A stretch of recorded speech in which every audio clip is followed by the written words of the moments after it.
మీ business ఏదైనా మీ ఊర్లో promotion చేయాలంటే అది సుమన్ టీవీతోనే సాధ్యం. ఇప్పుడే సంప్రదించండి. మన ప్రజలందరూ కలిసి ఉంటేనే మనం ముందరికి పోదాం. ప్రతి ఒక్క కులం, ప్రతి ఒక్క మతం ముందరికి పోవాలని వారికి 500 సంవత్సరాల నుంచి ఉన్న సమస్య ఏదైతే అయోధ్య మందిరం సమస్యలో సుప్రీంకోర్టు ఆదేశాల మేరకు ఇప్పుడు ఒక బ్రహ్మాండమైన మందిరం అయోధ్యలో కట్టారు. అదేవిధంగా ముస్లింస్ కూడా వారికి 5 ఎకరాలు సుప్రీంకోర్టు ఇస్తే అయోధ్యలోనే వారు బ్రహ్మాండమైన మసీద్ కూడా కట్టుకునేదానికి ప్లాన్స్ అప్రూవ్ అయినాయి. మే నుంచి వాళ్ళు మొదలు పెట్టుకున్నారు మసీద్ కట్టుకున్నారు.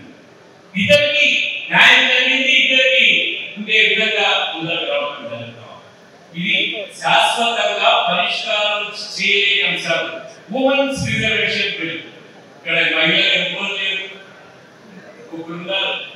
వచ్చే అసెంబ్లీకి 33% ఎమ్మెల్యేలు, ఎంపీలు మహిళలే ఉంటారు. ఇప్పుడు నుంచి రెడీ చేసుకోండి మీ నాయకులు. ఇట్లా అన్ని కుర్చీలు మనం ఆక్యుపై చేసుకుంటే తోసేస్తారు మనం బయటికి. ఎంపీలు రాబోయే ఎలక్షన్ కి 2029 ఎలక్షన్ కి 33% ఎంపీలు, 33% ఎమ్మెల్యేలు మహిళలే ఉంటారు. ఇది మనం గుర్తు చేసుకోవాలి. ఈ మార్పు ఎన్ని సంవత్సరాల నుంచి పెండింగ్ ఉంది? 1996 మొట్టమొదటిసారి పార్లమెంట్ లో ప్రవేశపెట్టారు. కానీ 96 నుంచి ఇప్పటి వరకు ఎన్ని రోజులు అయింది? ఎన్ని సంవత్సరాలు అయింది? 30 సంవత్సరాల పైన ఈ బిల్లు ఈ ఎలక్షన్ కి ఇబ్బంది లేదు, వచ్చే ఎలక్షన్ కి. అందుకని నాయకులు నేనున్నప్పుడు 50% చేశారు మహిళలకి. లోకల్ బాడీ ఎలక్షన్స్ సర్పంచ్లు నేనే చేసింది. 50% మహిళలకు ఇచ్చే విధంగా 50%. అదే విధంగా ఎస్సీ ఎస్టీ సప్లాన్ తీసుకొని వచ్చాను నేను. భారతదేశంలో ఎక్కడే కూడా ఏ రాష్ట్రంలో కూడా ఇప్పటి వరకు కూడా ఎస్సీ ఎస్టీకి సప్లాన్ తీసుకొని చట్ట భద్రత కలిగించిన రాష్ట్రం లేదని స్పష్టంగా తెలియజేస్తుంది. కానీ మీరు గడ్డలోనే కొట్టేశారు. దాన్ని కూడా పక్కదారి పట్టించేశారు. ఎస్సీ ఎస్టీ సప్లాన్ కూడా యువకులకు 1,60,000 గవర్నమెంట్ ఉద్యోగాలు నింపిన ఘనత నాకున్నది, మా ప్రభుత్వానికి ఉన్నది అనేది స్పష్టంగా తెలియజేస్తున్నాను. 1,60,000 ఉద్యోగాలు, ఒక్క ఉద్యోగానికి కూడా ఎక్కడే కానీ లంచం కానీ రికమెండేషన్ కానీ పనిచేసింది అనేది ఎక్కడ ఒక్క న్యూస్ పేపర్లో కూడా.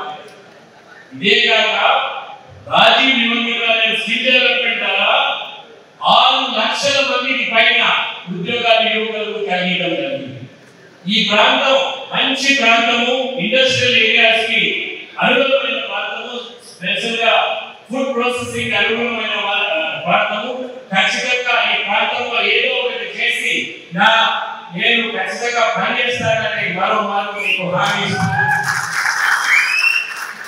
ఈ ప్రభుత్వాన్ని కొనసాగిస్తారా? అవినీతి, అక్రమాలు, దౌర్జన్యాలు, పోలీస్ కేసులు ఇవన్నీ ఒక పక్క దానికి ఓటేస్తారా? మీకు చేతులు నమస్కరించి జోడిస్తే మీ సేవ చేసుకునే అవకాశం నాకు ఇవ్వండి అని కోరుతున్నా. మోడీ గారికి ఓటేస్తారా? మీరు ఆలోచన చేసుకోవాల్సిన అవసరం ఖచ్చితంగా ఉందని తెలియజేస్తూ, నీతి అభివృద్ధి ఒక పక్క, అవినీతి, అక్రమాలు, రౌడీజం, పోలీస్ కేసులు ఒక పక్క. నిర్ణయం మీదే. నాకు వస్తున్న బాధ్యత ఏమంటే, మంచిదే, ఓవర్ కాన్ఫిడెన్స్ లోకి వెళ్ళిపోతున్నారు. ఓవర్ కాన్ఫిడెన్స్ మంచిది కాదు. మనం పెద్ద మెజారిటీతో 2 లక్షలతో గెలుస్తాం, 3 లక్షలతో గెలుస్తాం, గెలిచచ్చు కూడా, మనం గెలిచచ్చు కూడా. కానీ నిర్లక్ష్యం మాత్రం దయచేసి చేయదండి. ఎలక్షన్స్ లో ప్రతి దినం ప్రతి ఓటు కౌంట్ అవుతుంది. ప్రతి దినం ప్రతి ఓటు కౌంట్ అవుతుంది. ఎందుకు చెప్తున్నానంటే, నిర్లక్ష్యం అనేది నిర్లక్ష్యం అయితే మనకి దెబ్బ పడుతుంది. మనం కష్టపడి పని చేసి ఫలితం ఆశించాలి. మనం కష్టపడకన్నా మన ఇంట్లో గెలుచుకున్నామని చూస్తుంటే ఇబ్బందులు వస్తాయి. దయచేసి ఆలోచన చేసుకోండి. మీకు ఒక చిన్న ఎగ్జాంపుల్ చెప్పి ముగిస్తాను. ఇప్పుడు జనసేన పార్టీలో మా మిత్రుడు చాలా నీతివంతమైన మంత్రిగా ఉన్న ఇప్పుడు అనకాపల్లిలో పోటీ చేస్తున్నారు జనసేన తరఫున. ఆయన మొట్టమొదటి ఎలక్షన్ లో 9 ఓట్లతో గెలిచాడు. పార్లమెంట్ ఎలక్షన్ ఎన్ని ఓట్లతో? 9 ఓట్లతో. సో ఎంత దగ్గరికి రావచ్చు ఎలక్షన్ అనేది ఆలోచన చేసుకోండి. దయచేసి ప్రతి ఓటు కౌంట్ అవుతుంది. ప్రతి ఓటుని ఈ కూటమిలో ఇక్కడ చంద్రబాబు నాయుడు గారు ముఖ్యమంత్రిగా, అక్కడ నరేంద్ర మోడీ గారు ప్రధానమంత్రిగా అయ్యడానికి జనసేన సాయంతో పవన్ కళ్యాణ్కి వచ్చే దీంతో ఖచ్చితంగా మీరు సహాయం చేయాలని కోరుతూ ఈ హీరోలు ఇక్కడి నుంచి మీరు పోయి పవన్ కళ్యాణ్ ఓడిస్తారు. మీకు సత్తా ఓడించడానికి, మీకు ధైర్యం లేదా, మీకు సాహసం లేదా ఓడించడానికి? ఇక్కడనే చెట్టు ఇక్కడ వాళ్ళకు ఎర్రచందనం నరికేది అలవాటు కదా, మనం ఇక్కడనే నరికేస్తే అయిపోయాయి.